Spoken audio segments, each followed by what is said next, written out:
Në mars 2023, Shqipëria shpalli parkun kombëtar të lumit Vjosa, duke mbrojtur mbi 400 km lum dhe degët e tij nga kufiri grek deri në Adriatik.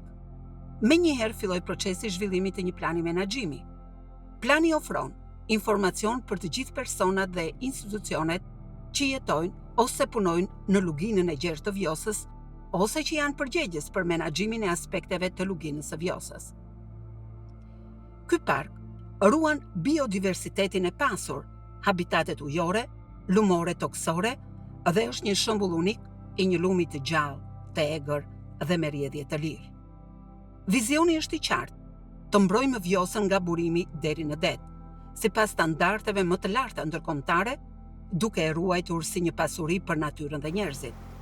Objektivat kryesor përfshin ruajtjen e biodiversitetit, zhvillimin e turizmit të qëndrueshëm, përfshirjen e komuniteteve dhe menaxhimin efektiv.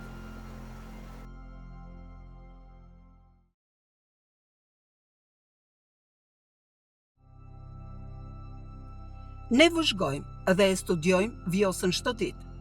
Kërkimi ynë siguron që proceset natyrore dhe biodiversiteti të ruhen për brezat e ardhshëm. Vizitorët përjetojnë bukurinë e Vjosës në mënyrë të qëndrueshme, mësojnë për natyrën dhe kulturën lokale pa e dëmtuar mjedisin. Banorët përfitojnë nga turizmi dhe aktivitetet e qëndrueshme, ndërsa ruajnë lidhjen e tyre me tokën dhe lumin. Rojet e parkut monitorojnë dhe mbrojnë zonën duke siguruar që aktivitetet e paligjshme të minimizohen dhe natyra të mbetet e paprekur. Parku është një destinacion unik për turizmin e qëndrueshëm, ku vizitorët dhe komunitetet lokale bashkëpunojnë për zhvillimin e qëndrueshëm. Autoriteti i menaxhimit koordinon aktivitetet, vendos standarde të larta dhe siguron që vizioni i Vjosës të realizohet me sukses. Parku kombëtar i lumit Vjosa është një mundësi për të gjithë.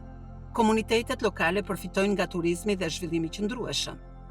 Studiuesit kanë një laborator natyror unik. Vizitorët përjetojnë një nga mrekullitë e natyrës europiane dhe Shqipëria fiton një simbol ndërkombëtar të ruajtjes së natyrës.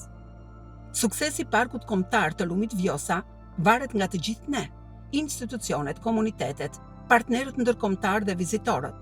Vetëm së bashku mund të sigurojmë që Vjosa të mbetet një lum i gjallë dhe i lirë për brezat e ardhshëm.